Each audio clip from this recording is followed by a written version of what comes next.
o'clock, and we're going to do after hour, which means from 1 to 2, we'll do an after hour discussion. And it's going to be breakout session. It's an exercise in us doing a breakout session. So we're going to hopefully go through it very quickly, which is just take our meeting into 2 different directions. One will be to talk to Saul further about his discussion, and then the other one will just be open networking. So we'll do a breakout session at 1 o'clock later. And without further ado, I'd like to introduce you to Saul Coplan, who is a lifelong, I would consider, serial entrepreneur. And he spent a lot of his time in the furniture business. And he is currently a mentor for our next generation. He's mentoring young adults through life and business skills. He happens to be my personal mentor, lucky me, let me tell you. And he is calling in all the way from Allentown, Pennsylvania, the United States. And I'm going to go ahead and hand over the mic to Mr. Saul Coplan. Sir. Well, thank you very, very much, Tracy. It's great to meet and get to know people from all over. I've always loved to travel, and this is traveling virtually, getting to meet and understand the lifestyles of and societies that are different from what I've experienced here in the States. Anyway, very quickly, I'm the oldest person, I would guess, on this call. I'm usually the oldest person, pardon me, in a room, excuse me. I'm 88 years old, and I have had various sections of my life and learned. I'm a fan of psychology, so I've learned a lot about people, and I've learned a lot about life through experience. And one of the most important things I've learned is the power of positive thinking. I believe that everything that happens will happen for the best for me. And it has always turned out that way. Even when I thought, even when someone actually stole a business from me, one of my quote ex-partners, all right?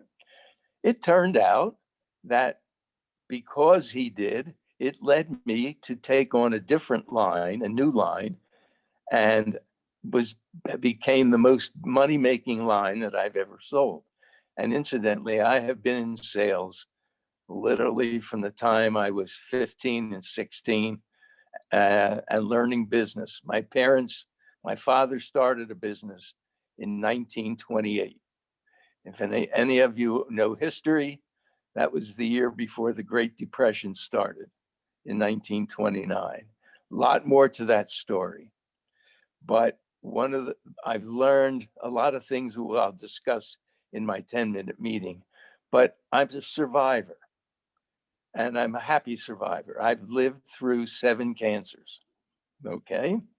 The 7th one I'm still dealing with, but it's the slowest growing cancer that I've ever heard of. And it literally has made so little change that I'm not going to worry about it. 88 is a pretty darn good life, and I expect I'll be around for a number of years more. And that leads me to one of the things that I was going to use in my speech or my 10 minutes, and that is the only constant in life is change. And if you understand that and realize that you can make any change better for you, you may think it's not, but you maybe, without realizing it, begin to feel better after you've made the change or forced to make a change, and accept what has come your way as being the right thing for you. Again, it's positive thinking. And all my life, I've been in sales.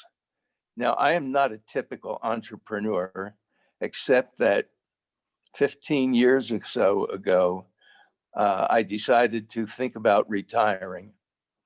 And I read something that said, don't retire from something, retire to something. And that's when I found my latest and last passion. And that is, I found a mentoring program for kids 7th grade and to the end of high school who were lived from families with great financial need. And I found out that I was a mentor in that program and a very successful mentor. I felt that I could help people succeed. And I know that I have with many, many of the kids that I mentored. One of them is now just getting ready to enter law school. Just an amazing guy. And most of the kids that I've mentored have been amazing kids. There have been some who didn't respond. And my mentor, who was an educator that I met in Florida in one of the different next to last part of my life, I spent 30 years in Florida or longer selling. And the industry was the one that my father started a business in the retail furniture industry. I did retail for 20 years. And as someone said to me, 20 years in retail, I said, that's like a judge standing in front of a judge. And the judge saying, you, 10 years at retail, you, 20 years at retail, like a sentence. And after 20 years, I realized I had to get out of there. I put in too many hours and I worked too hard, and it messed up my first marriage, but it wasn't the only thing, but it was one of the key things. I put too much time in. And so I became a sales rep in the furniture industry. And that became the thing that I absolutely loved. And I've done that for over 30 years, both in Pennsylvania and later in Florida. And that'll be, some of the things I'll be talking about that make sense for entrepreneurs, serial entrepreneurs, businesses that are entrepreneurs. And my father was one of the key people who had the most influence on my life, because he said, essentially, when I was growing up, learn to sell. Everything has to be sold. And that's going to be part of what I'm going to talk about in my 10 minutes. The other thing So is, whenever you're ready, I'm sorry. sorry to interrupt you. Whenever you're ready, you want to go ahead with your talk. Okay, I can stop now Yeah. and start. No, I'm sorry. I could have confused you there. If you want to go ahead, because I know you have one important question to start with your talk, but I'll hand it back over to you. Sorry. Okay, well, I'm going to start it with a question. And the question is, you are all in business in one way or another, or multi-businesses. So I want to ask you, and I only want the first answer to be remembered, and we'll discuss it at the end. Who is the most important person in your business? Think about it. And the first person comes up with an answer. We'll use that answer to start a discussion after I talk. Okay? Next is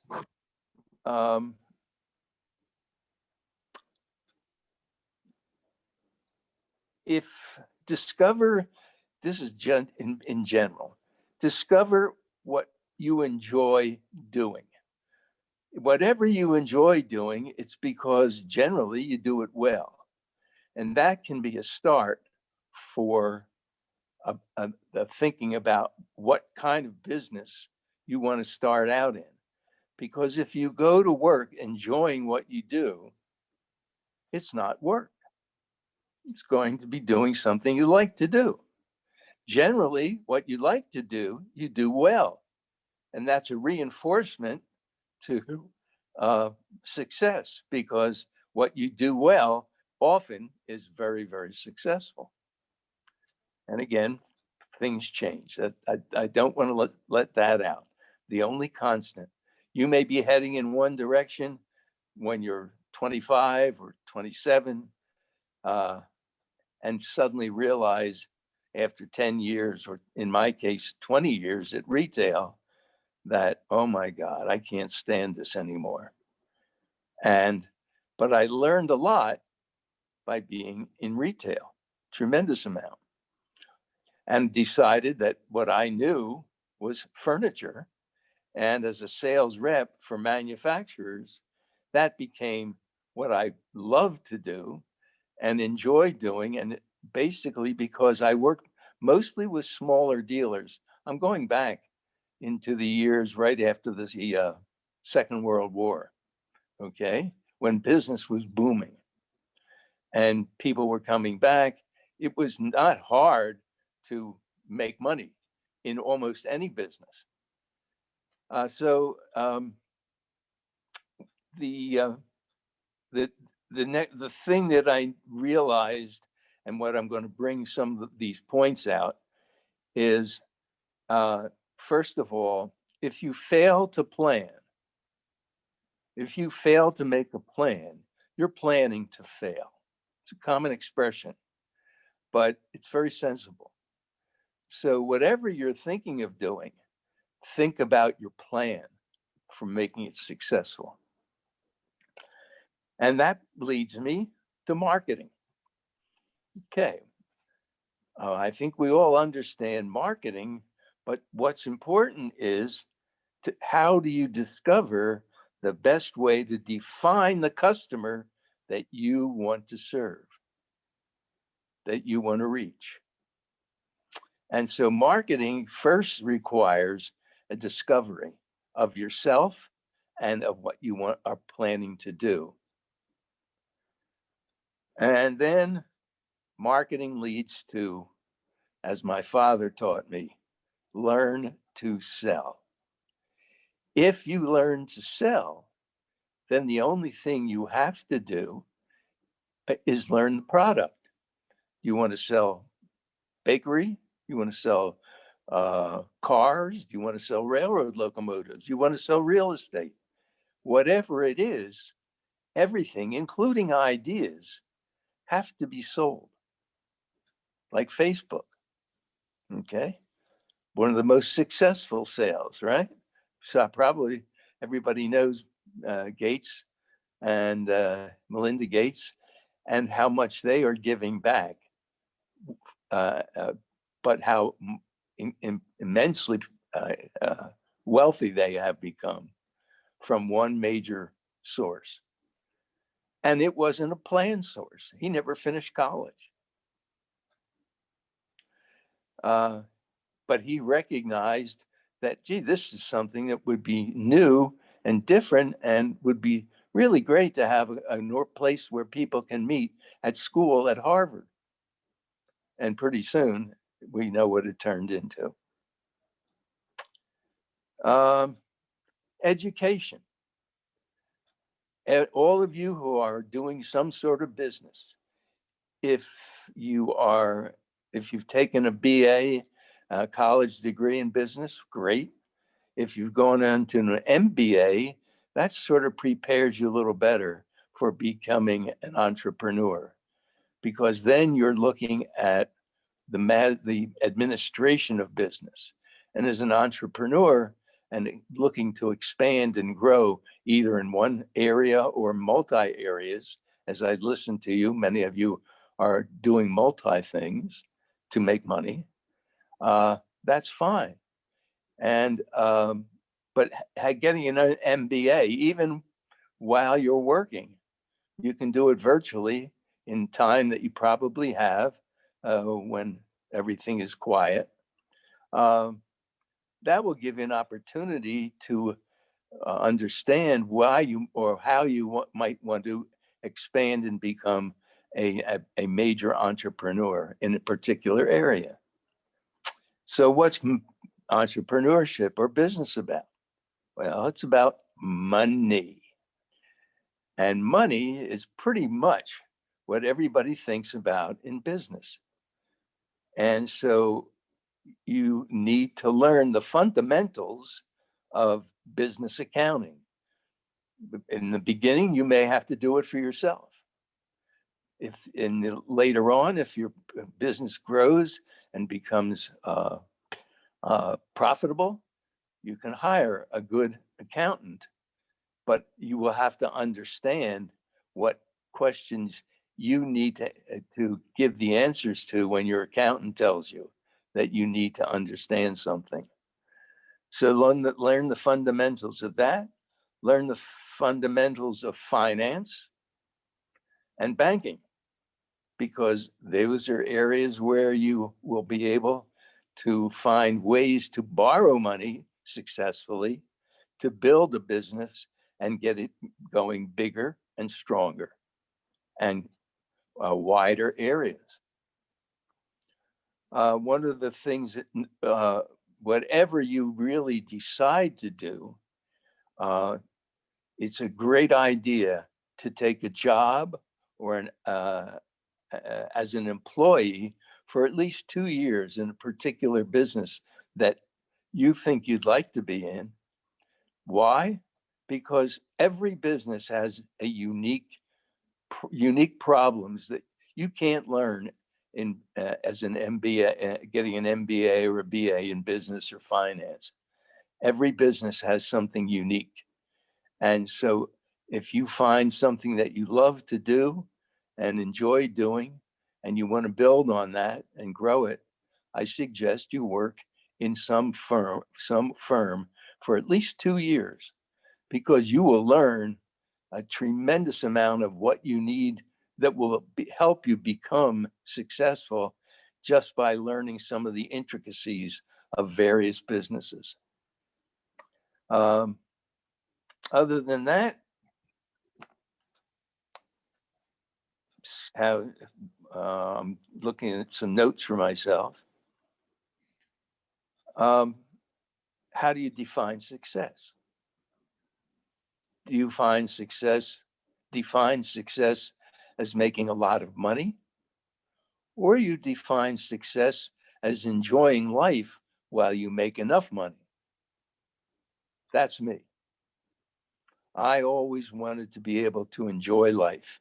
After my first 20 years in the retail business of working hard because I felt I needed to raise my kids, to build my family, and I worked so hard that I lost my first family.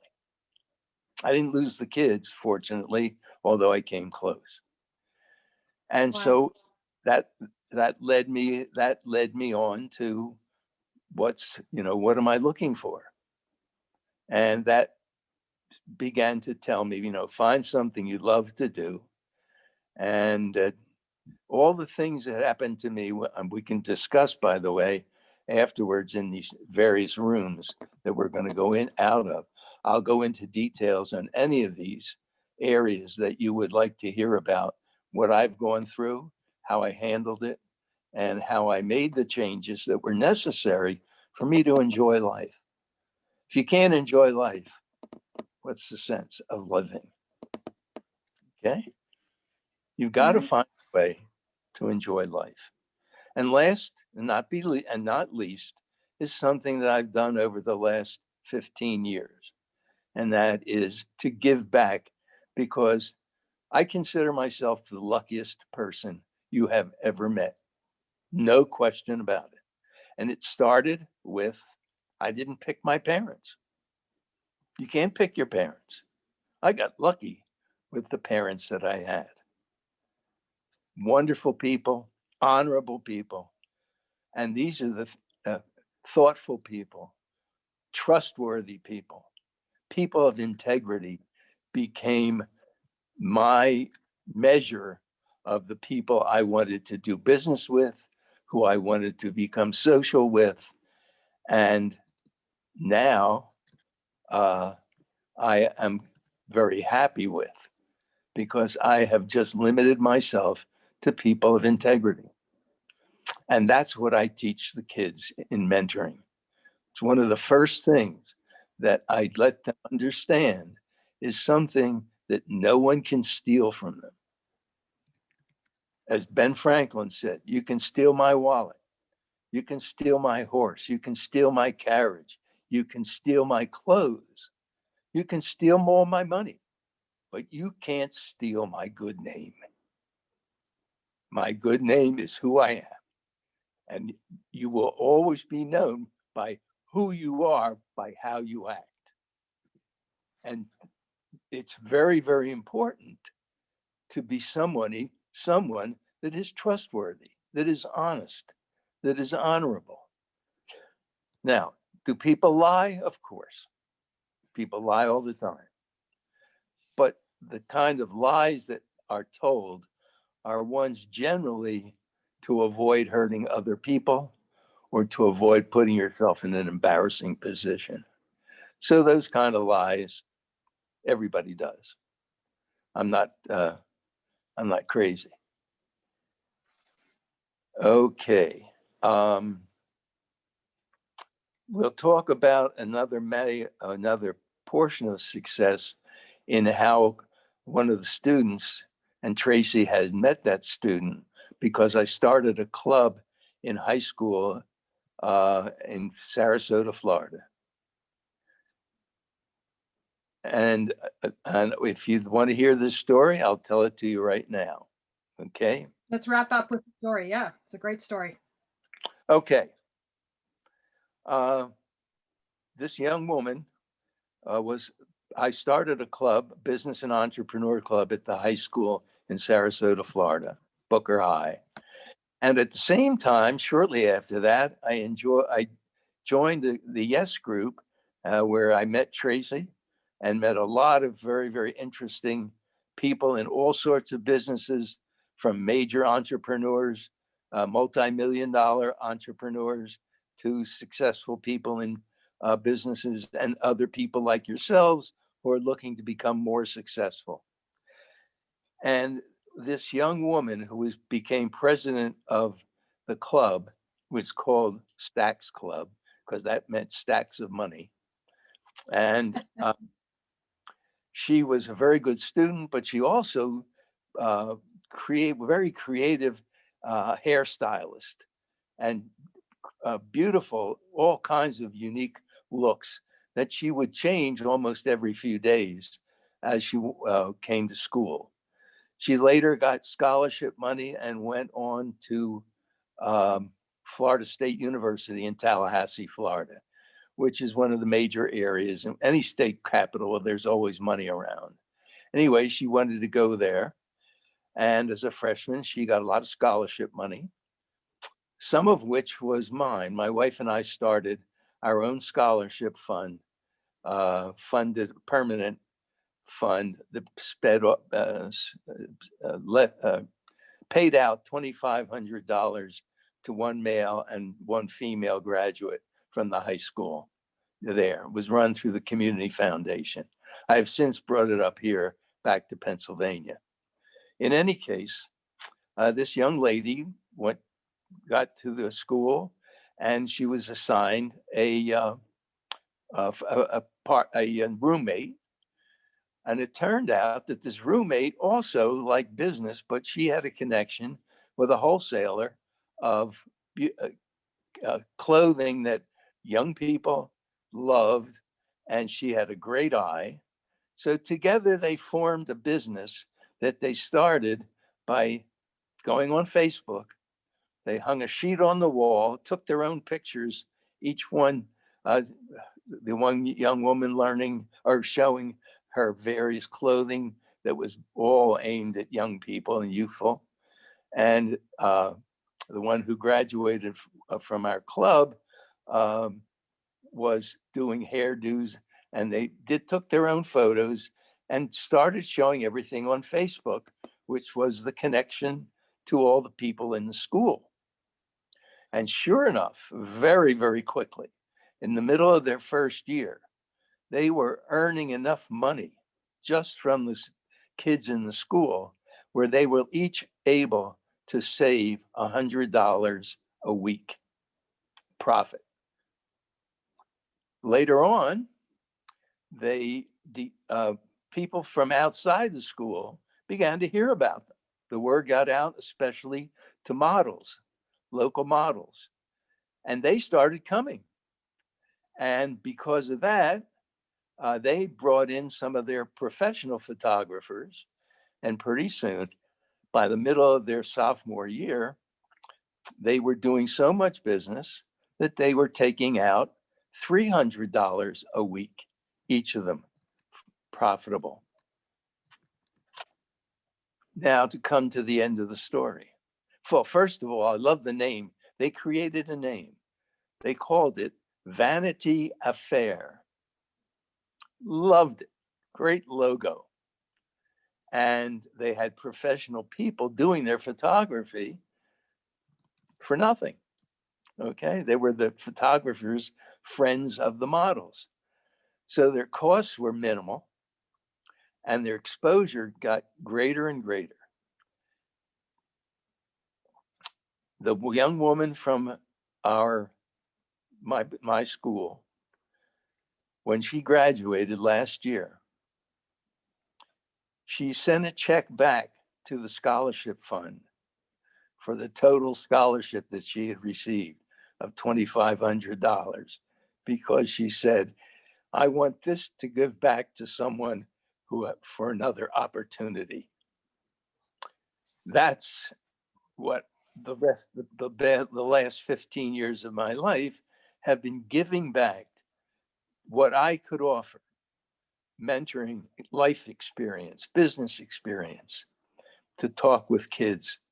And that is the end of my my story for today. Thank you, Saul. Thank you. I And love the end of your story about how I couldn't believe when he first told me this story about how he had granted this young entrepreneur a scholarship, went through the highs and lows of mentoring her and her partner, and didn't prod her, didn't ask her. She just took her own initiative to turn the money back and send it back. And I said, I remember saying to you, you must be kidding. Like, who does that? And he said, no, this is a true story. So what better way to speak to your praises of mentorship, because it's not just how to run a business, how to manage, but you're dealing with the integrity issues of a person and what makes up a person. And boy, did you ever penetrate that person to the point of that message: give back, pay it forward. I'm going to pass this over. Thank you again, Saul, for that talk. Lots of tidbits. I'll go ahead. Can I just ask one question? What was the first answer to the question, who is the most important person in your business? I'll pass it over to Natalia.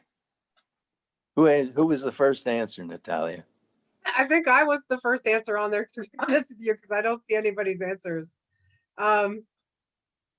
What was your answer? I put that I'm the most important person in my business. Okay, I'd like to discuss that further with everybody else. I'm ready to talk with, by the way, number one, I'm ready to speak in some of the two different rooms that I understand, Tracy and Paul, that you're separating into. I'll be happy to go into those rooms, answer any questions anybody wants. And also beyond that, you're welcome to have my phone number and my email and my text. I do not have a computer because I've senior tremor in my fingers and I can't write very well. And what takes you a minute to run off a text takes me about half an hour, really, to finally get it all unscrambled. So I talk. I will speak with anyone on the phone. I will answer emails and texts, but you have to give me time to get it done. Well, thank you for that generous offer, Saul. He is offering a follow-up call, email, or whatever way you want to connect with him if we're not able to get to that question that you have or you want to follow up.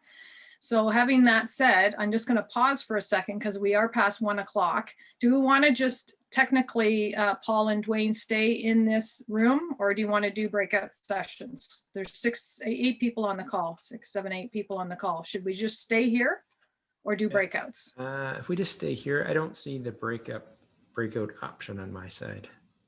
So Okay. we can just stay here. So why don't we Yeah. just stay on this call and continue with Natalia and Saul continuing on the Q&A? Is that good? Seems to be okay for everybody. Yeah, that's All right. Okay, thank you. Natalia, over to you. Okay. Natalia? So I think I was the first person to put in a answer into the chat. So I had put that the most important person in my business would be me. Well, I'm going to differ with you. Okay. Mm. The most important person in your business is your customer or your client. Without them, you don't have any money. You have no money coming in. There's an old saying, the customer is always right. That's not really 100% true. But if you realize that if you're doing something and you're not getting enough customers, you better find out why. When I was about 11 or 12 years old, I started working in the retail furniture business in the warehouse. He wanted me to start out to earn my 25 cents a week. Okay. That was back in the day when you could go to a movie for a nickel and you could buy a box of candy at the movie for a nickel. Okay. But he took me around the store. He had rented a business, a small part of a business. And we had 2 women in the office, my mother who handled the money.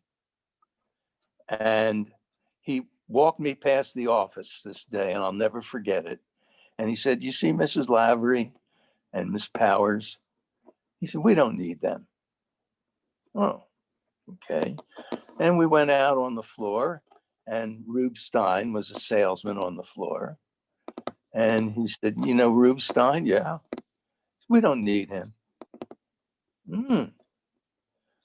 And he took me, we had a back door that led to a steps going down to the part of the store, of the business that was our warehouse. And there was our truck there and a van. He said, "That's a truck and a van? Yeah, we don't need them." And I'm like, what's he talking about? See Francis Xavier, he was in charge of the warehouse and drove the truck. Yeah, we don't need him. And Francis had a helper, and he said the same thing. And he was just waiting for me to ask, how can we be in business if we don't need these people? How could we even run a business? He said, the customer is the most important person in your business. If you don't have a customer, you don't need people in an office. You don't need a truck to deliver anything. You don't need a warehouse manager. You only need them if you are making profits and making money. And then he said, remember, if you come into this business, you are going to be responsible to them to do it well enough that the business supports everyone, which I didn't think about till much later, but realized, wow, that really was a heavy weight for me later on. So now do you think a little differently about who's the most important person in your business? I hope Absolutely. so. I actually had both of those answers, but I just chose to go with me for. Okay, great. And you know what? This is what it's all about. This is unlearning things that you may not have thought about. Maybe you already knew, as you said. Okay. Yeah, I'd already But thought about it, but I was like, no, I'm gonna go with that one instead. Well, you know what? I purposely asked it that way because a lot of people say, "Well, I'm the one. I started my business. I'm the most important." But that's how my father taught me, and I mean, I'm an amazing guy. Truly, both my parents.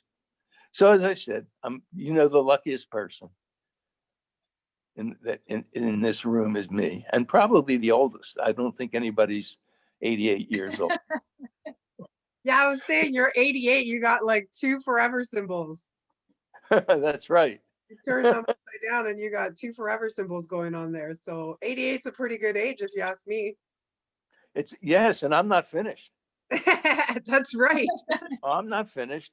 I'm waiting for this virtual schools, which are what is left in Allentown, Pennsylvania, which is a suburb about 55 miles north of Philadelphia, where I was born, and lived here for 20 some years.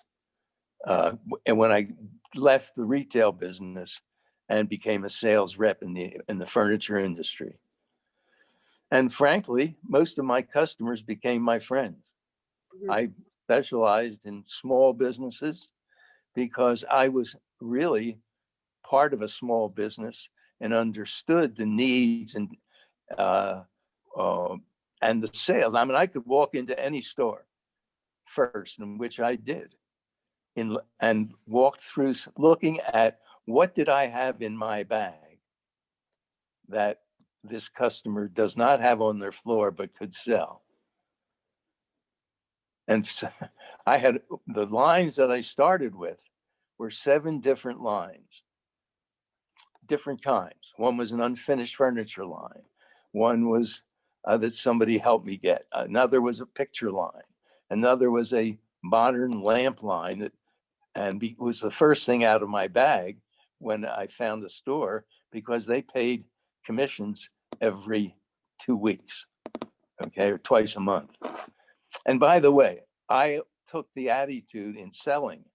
When you're selling, my father said to me very early on, don't take a selling job and for a salary, because that limits you to what you can make. Work on only commission. Commission is unlimited. The more you do, the more you make, and the more whoever you're representing in selling makes more money too. Everybody is happy. And I never took a salary. When I left the retail business after 20 years, I did the rest of my business life, over 30 years or so, uh, working on straight commission. So I have a question, Miss Natalia. Can I be question number 2 person? Saul, do you think, oh, thank you. Do you think, Saul, do you think that the difference between an employee who accepts a salary, a cap of X amount of dollars an hour, and a person who accepts commission, is that person an entrepreneur versus an employee? Like, I see the similarities of an employee who has an hourly rate and an entrepreneur who is a risk taker, who says, I might make 0 in commission, but I might make 10,000. And so is there a correlation between commissions and salary and employee and entrepreneur? Absolutely, no question. When I decided to become a sales rep in the furniture industry, it was with the understanding that I was a good salesman. I knew how to sell. All I did was needed to learn the products that I was able to get. And the products that I started with were products that other sales reps who had sold me said, hey, I know about a line and they're looking for a salesman. And I started out with 7 lines. I think you'll find this very cute. First of all, I learned you never walk in or never think you're going to get an appointment until you've been through a territory 3 times before you will ever get seen or be able to make an appointment. But what I did was I would walk in first and walk around the store and see the kind of merchandise they carried. And I knew I had something in my line. And by the time I was my first 3 months of just literally making no money. Okay. I started getting appointments. And when I did, I knew what I wanted to show that particular first appointment and the next one. And they'd ask me, well, what do you want to, what kind of line do you have? Well, I said, I have a line, it's called Shatek Table. Shatek Table? Who? I never heard of them. Yeah, I said, it's a table line. I think you can sell it.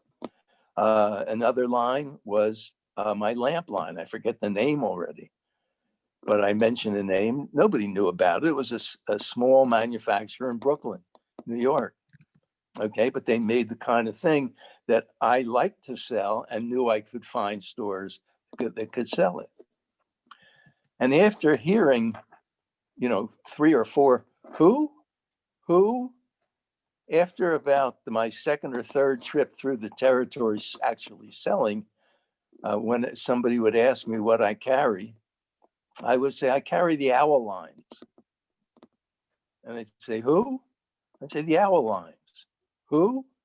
The owl lines. The owl lines. Who? I said, yeah. Who? Right, like an owl. Who? And they all broke up and loved it. And that was the kind of relationship that I built with dealers. They became friends. Nice. Another thing, when I moved to Florida to work with my brother, who had gotten out of the retail business, moved to Florida and became a rep in Florida after repping up in Pennsylvania for many years. And he and I became partners. And I needed to differentiate myself from the reps that had been in the territory for all the various lines that were being sold in the area. And I always liked hats. It's a shame I didn't save a business card that I created, because I created a business card, a logo with my face and a hat. And it was using the letters of my name, S-A-U-L, my first name. And I always wore a hat when I went into a store in Florida. And I became known as, oh, I remember you. You're the salesman who's always wearing a hat. Yes, here's my card. And the other thing I learned was, once I started doing business anywhere, it was talk to the salesman when you walk in the store. Why? Because they're the ones who sell your product. The buyers buy it. The salespeople sell it. And so I would sit down with them and say, hey, wait till you see what new thing you have coming in that the buyer bought or the owner bought. And I'd say, now, let me tell you a little bit about this. And if you give a salesman information that will help him or her sell your product in the store, you're going to be very important to that store, because they're going to sell more of your product than anybody else's. Because not many sales reps think about that.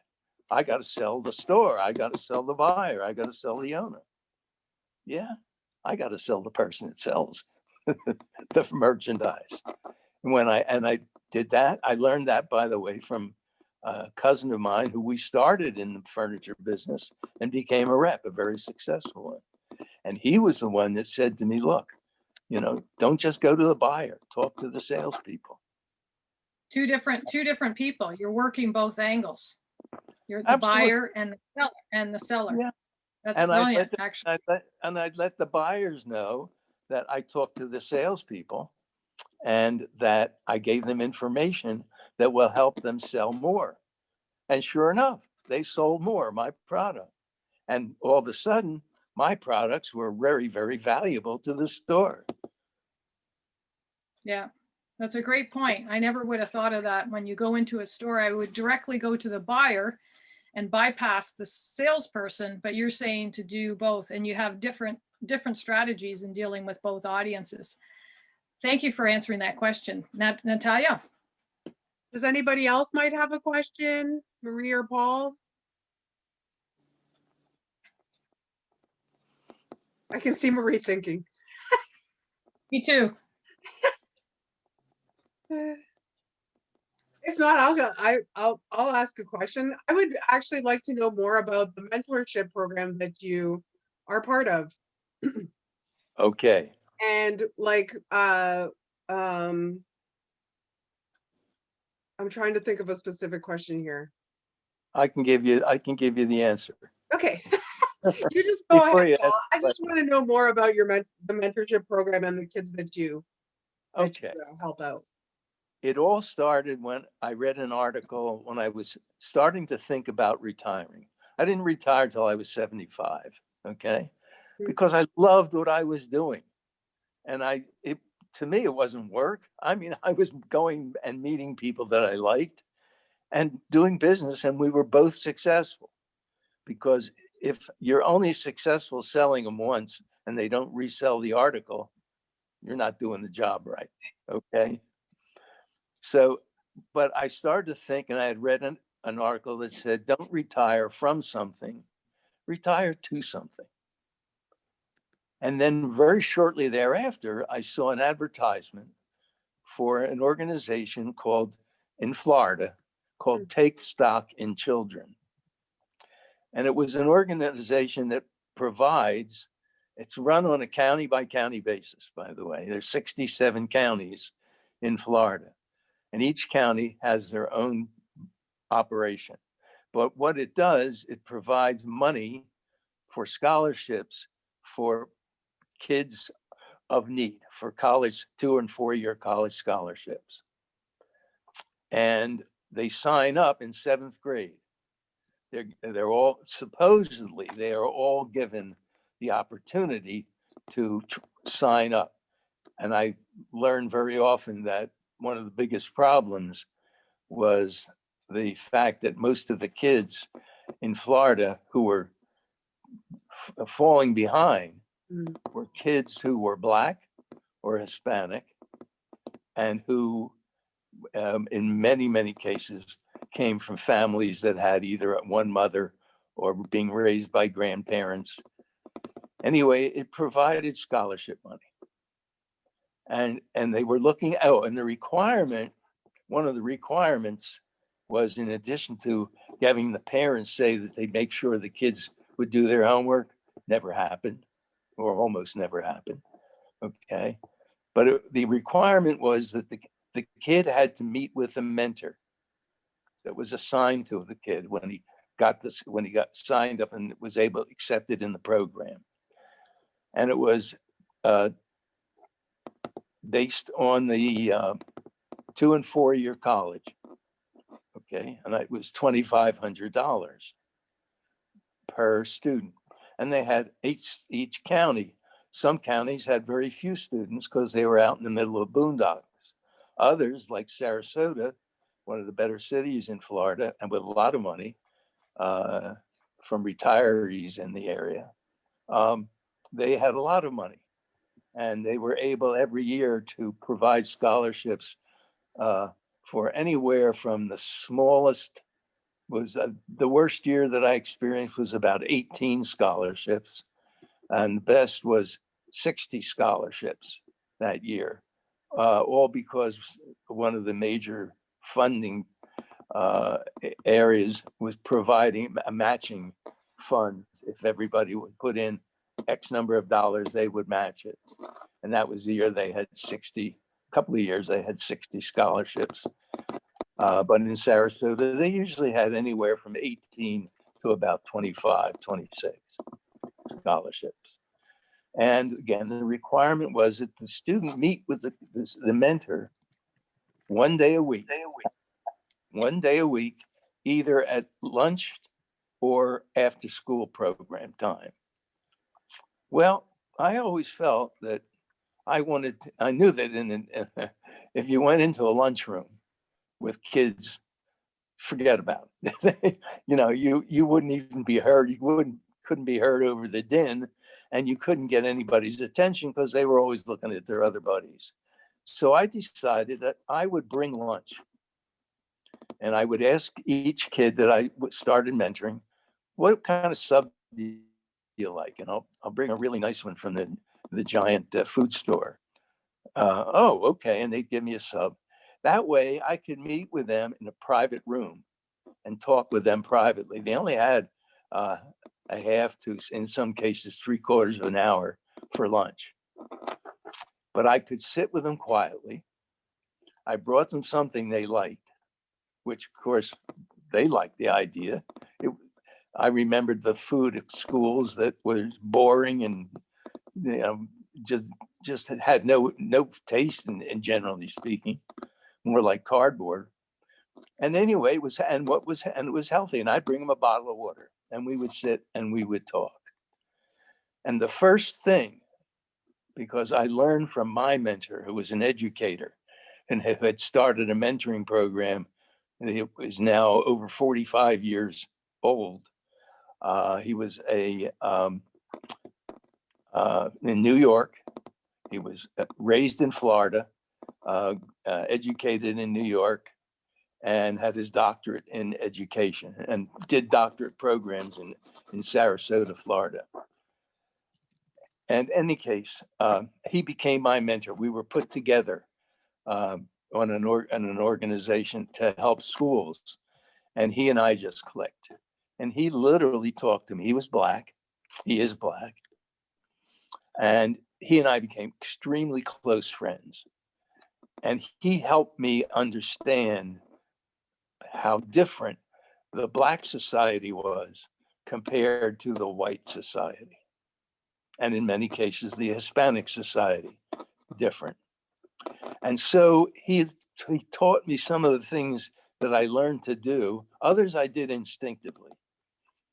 But I found out very quickly that no kid would even hear what you were saying until they trusted you. And so the first thing that I would say to a student was, look, I am going to never, ever lie to you. I'm making you a promise, and I keep my promises. I will never lie to you. But because I'm not going to lie to you, I'm going to expect that you will respect that and you won't lie to me. And I knew I was barking, that didn't even make a dent the first time. But I would never lie to a kid. And I began to talk about the things that were really important. And one thing I learned just from watching my mentor work with Black kids, Black young men. He only mentored young men. And I was only supposed to mentor young men too. And he always finished up by giving them a hug and saying, you know what, man, I love you. I love you. And a hug. And I watched those kids, and they responded to that very quickly. And I thought, you know what? That's something I need to do. And so I started doing that. And that shortened the time when they started listening to me.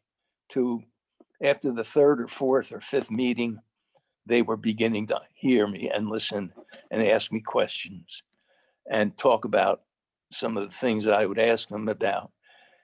And so I became known as a very successful mentor very quickly in the program. So much so that they made me there was a specialty that they needed someone to check with the kids at maybe 5 or 6 schools in that particular area, because it was 7th grade through 12th. And I was supposed to meet with each kid at each school, about 5 schools, 1 day a month. How are you doing with your mentors? Everything okay? How are your classes doing? And they said, don't spend more than 5 minutes because they're in a class. I can't talk for less than 5 minutes. It's hard for me. As you can see, I'm a talkative person. Selling requires talking. Yep. And you have to sell these kids. But I never stopped with 5 minutes. And I would start asking, whether it was a boy or a girl, even though I was not supposed to mentor girls because that's for women to do, rightly so. But I would start asking them how they were doing. And did they like their mentor? Are they getting along well? Oh, yeah. Okay. And then I'd say, hey, are you having any problems? Because I can help you and I can talk to your mentor if there's something that you'd like me to bring up to them. Long story short, I began to make a big impression on the kids that I were meeting once a month. And I would spend 10, 15 minutes. And occasionally a teacher would send somebody out and say, hey, you have to let this kid come back to class, which I did. But at the same time, I was connecting with these kids and they were listening to me because it wasn't my job to mentor them.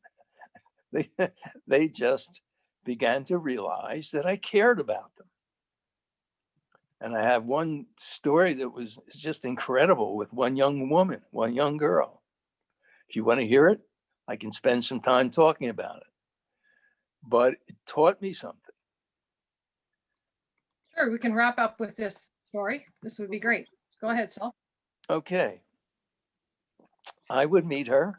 First time I met her, we went into a private room. It was in middle school. She was in 7th grade. And I said, how you doing?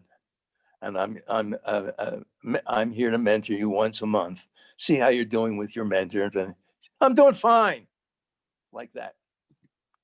I said, oh, I'm glad to hear that. I said, what do you like best about school? What do you care? And it was like, holy mackerel. And she started challenging me with anything that I would say. So after about the 3rd or 4th meeting, I knew how smart she was. She was very smart, but she was doing very poorly in class. So I spoke to the people, and by the way, by the end of her middle school, when she finished 8th grade, she had already blown off about 3 or 4 mentors who couldn't work with her. They didn't understand that there was something she was angry about in her life. And I mean, this is something I always loved psychology. And I began to realize there was a lot of things that I could understand because I knew there was something different about that person and why that might have happened. And finally, she came to the high school where I was. And so I was able to meet her. And she continued on like that and blew off another couple of mentors. And I was finally told that she's going to be assigned one more mentor. And if she blows that mentor off too, we're going to have to drop her out of the program. And so before I said that to her, I met the mentor. And she had been a prison guard. She had worked with tough kids. And she said, if I can't get through to her, nobody can. She said, I will get through to her. That was in sophomore year. Junior year, I'm walking into the school to meet one of my kids. And there's this young girl, this young woman now. And she's off to the side with a group of kids. And she saw me and she came over. She said, hi, Mr. Coplan. And it was like, oh, wow. I said, how you doing? She said, I want you to know that I am doing fine. Because I had told her she was always involved with the wrong kids, always in trouble in school, from middle school all the way up to that point. She said, I want you to know the young girls or my friends over there, they're not trouble and I'm not trouble anymore. And I'm doing really well. And I know that she went on to college. Oh, that's beautiful. And it was like, yes. Okay. Affirmation that you have to find a way to reach people.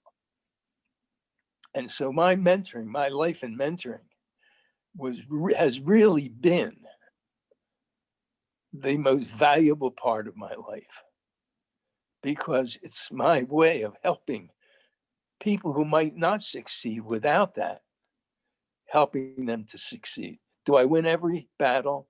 No, I don't. Nobody does. But I win enough that I can say, I made a difference. I made a difference.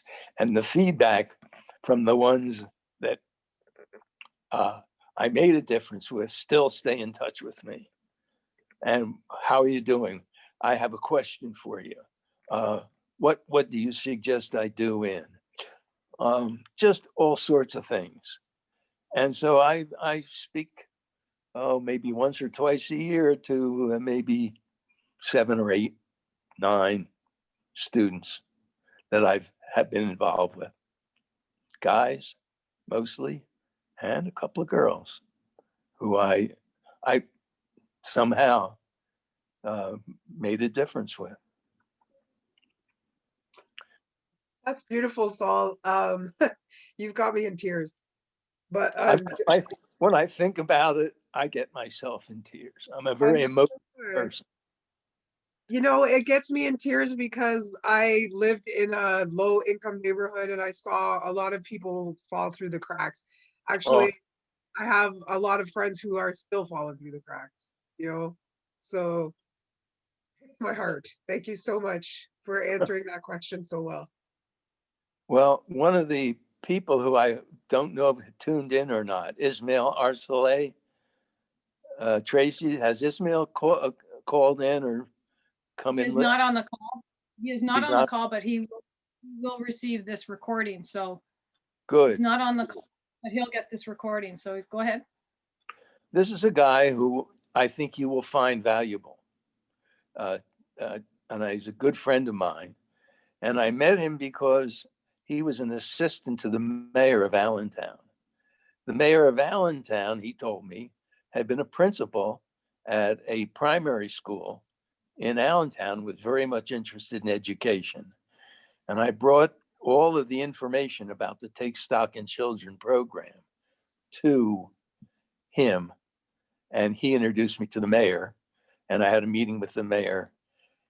And he said this, unfortunately, he said, if you think it's going to be easy getting money from the state for this, he said, we don't get enough money just for what we're doing now. We're not doing a good job now. And it's still the same. It's disgusting to me.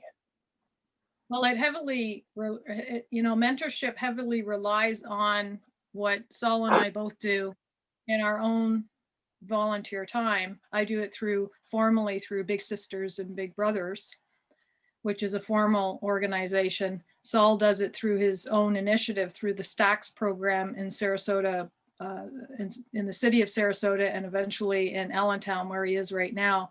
And it really, I believe, falls under that umbrella that I'll say over and over, and that is pay it forward.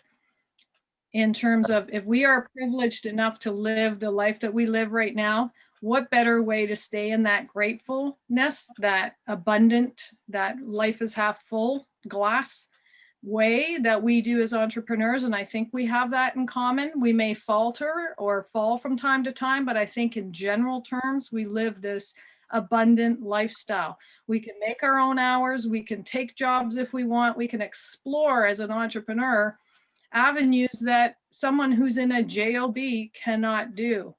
And if we're in that state of gratefulness, what better way to appreciate it on a daily basis, to appreciate it and remind ourselves how much we've grown, how much it's taken us to get to this point, than to pay it forward. And if you're not mentoring somebody right now, or you don't have influence on a younger person, and I don't even know if we have to go into age, because mentorship really doesn't have an age or a specific sex, meaning male or female. Saul talked about, mentoring a lot of boys and young men in his career, but he's also mentored me. So I don't fit into that demographic. And then what I'm saying is there really are no demographics in terms of mentorship or formalities. A lot of people get intimidated and say, wow, what is that mentorship all about? I'm a little intimidated. It's not a place that has to be formal, although it can be through Big Sister, Big Brothers.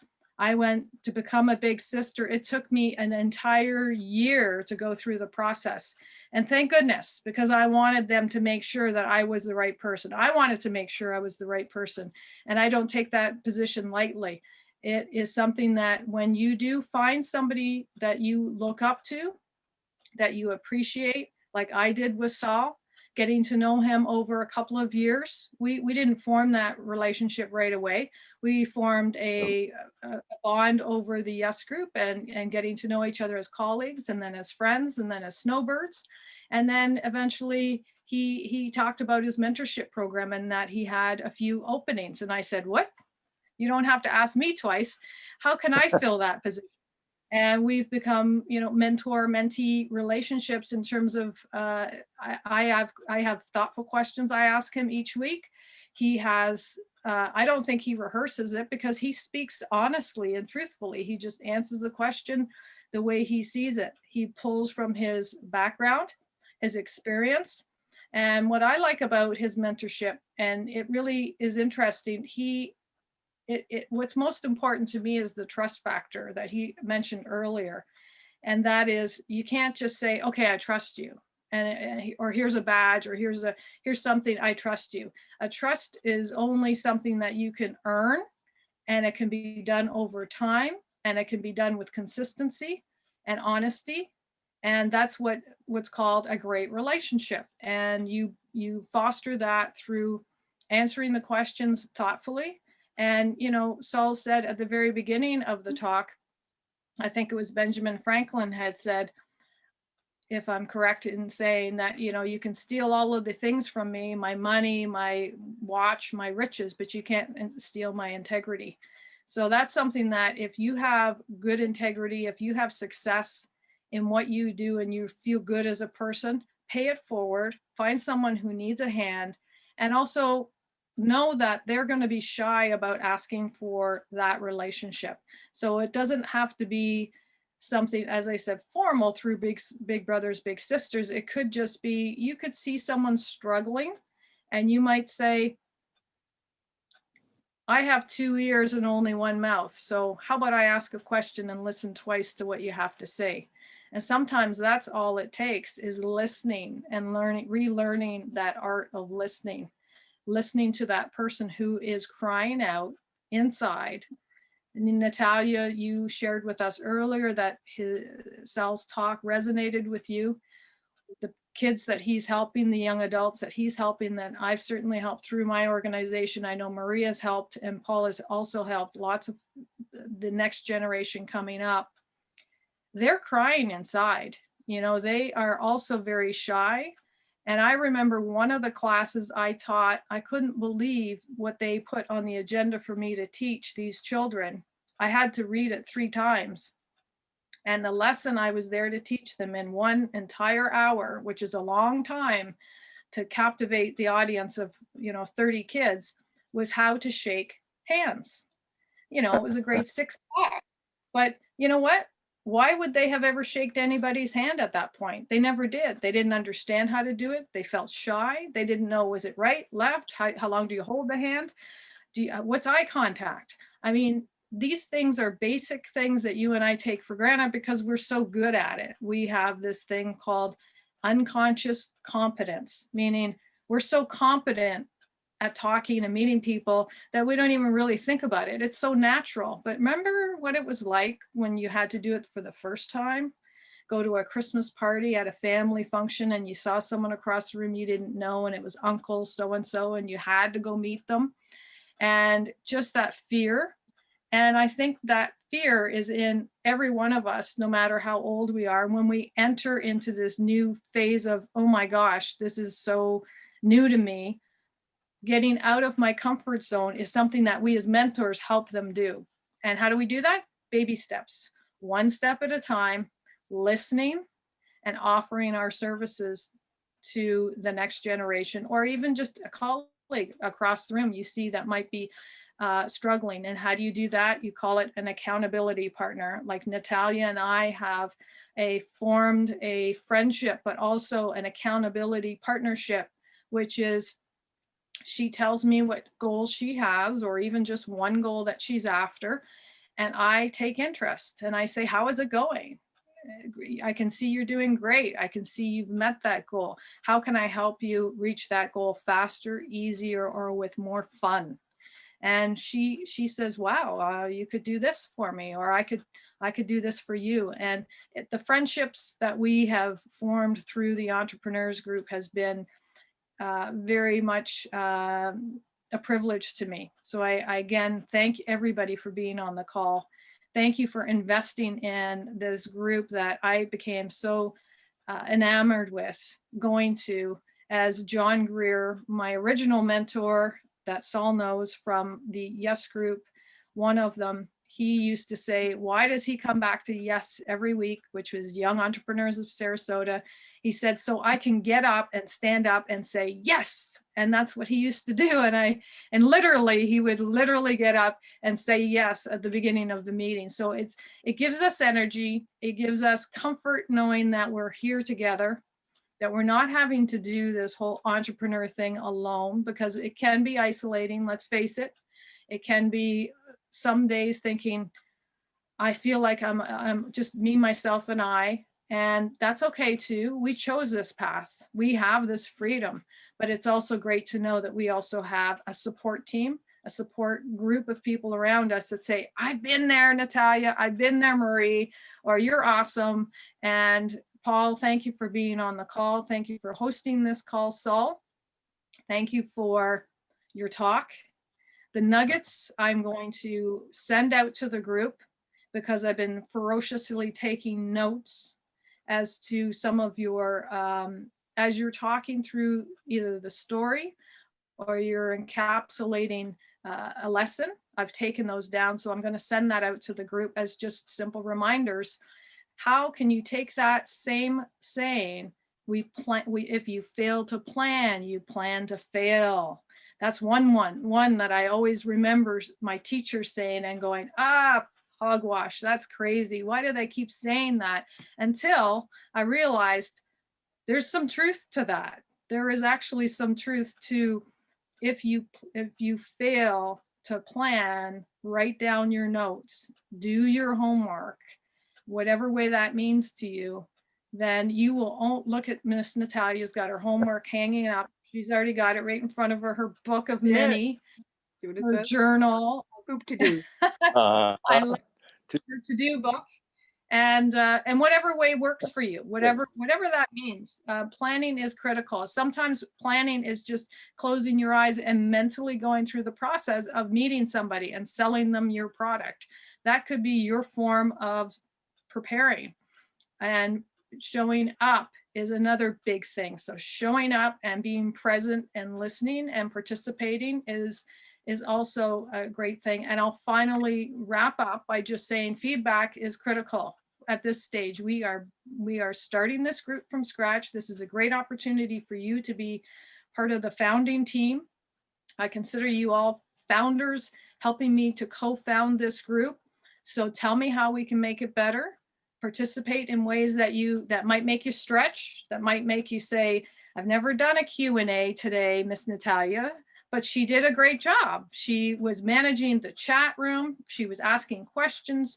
She was managing things probably that she was, I'm not sure, saying, okay, I'm not sure how to do this, but I trust Tracy. I trust Paul and Marie. I'm loving this new friend I've met, and she's just going with it, and she's good, and she's doing it and succeeding. And I love the fact that you're doing that, and we are here to support you. So please keep coming back. Please keep the feedback coming, and I'll just turn it over to whoever wants to take over for now. So again, thank you. We're almost done here.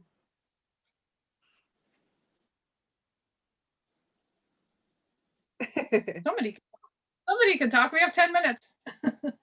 We have 10 minutes. Well, I can tell you another story. Okay. Speaking about big brothers, big sisters, the high school in Sarasota had a separate building when I first started mentoring there. It was a very old school. It was in the black area, traditional black area, which had been the slave area. In any case, Big Brothers Big Sisters had a program in the high school for kids who had gotten caught up and had been sent to juvenile jail, short-term juvenile programs. And they had heard about me, and I got a call from them, and they said, there's a program at Booker High where you are.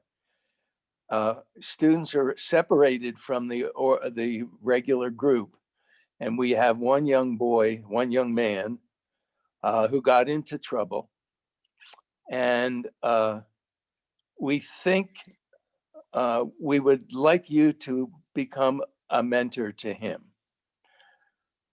And now that was different from the Big Brothers Big Sisters normal program, which meant coming in, spending time playing ball, kidding around directly with a kid, right, Tracy? Mhm. Yeah. But in this case, somebody recognized something in this young boy, relatively young. He wasn't that young. He was 18, and I think he was like a junior at the school. And so they introduced me to him. I went to their office. I went to the office, the building that was specifically there for these troubled kids to at least finish their high school education. And they were separated for most of the day from the main part of school. And I remember his name. I won't mention it, but I started talking with him. And fortunately, they had a program that they create. And when I say they, takes the Big Brothers Big Sisters, that was really a very, very well planned psychological booklet of questions and answers and progressing to bigger and better things. And so they gave me the book, and they said, why don't you start with this book? Would you be willing to spend an hour with this young boy and help straighten him out? And I said, sure, absolutely. And I looked at this book, read it through it carefully myself, and realized that it was really very, very highly specialized, highly in psychological ideas and thoughts that would lead a person to make a change in not only their actions, but their life. And so I started working with him. And at first, he was very cautious. And we got talking about how he got in trouble. He didn't tell me what it was, but I assumed it was probably something about drugs. And we started talking about life in general. And I asked him about his parents. And one of the things he told me was his father was a mechanic, auto mechanic. And I said, oh, who does he work for? He said, he has his own business. And he rents a garage where he takes cars in locally and fixes them, and people pay him. I said, oh, that's interesting. I said, did he ever show you how to work on a car and learn some things? He said, no, I wasn't interested in that.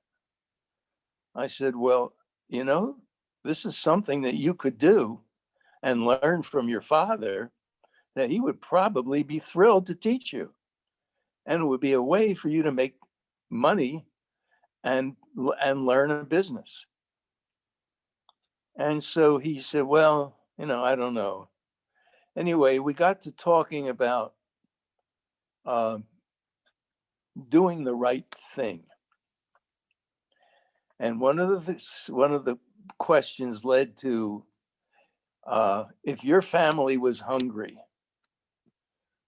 would you steal money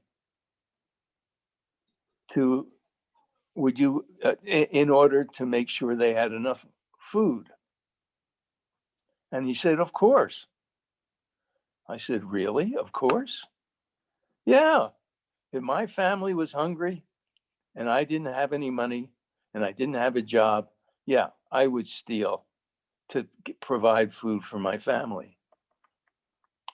So I said, let me ask you about your dad who has this business. I said, is his a cash business? Oh, yeah, it's all cash. I said, I understand, not a problem.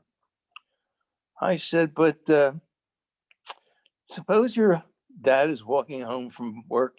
He had a good day and he's got like $800 in his pocket or $500. And there's somebody coming toward him and all of a sudden pulls out a gun, says, give me all your money. And your father doesn't want to get shot. And he pulls out this cash. And the guy says, look, I'm sorry. I don't want to have to hurt you. Just give me your money. I need it for my family. I said, how would you feel about that? And he stopped.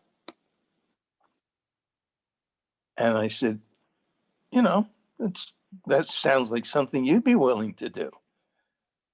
But would you be willing to have someone do it to your father for the same reason? And he said, no. I said, good. Think about it that way. Always keep that in the back of your mind.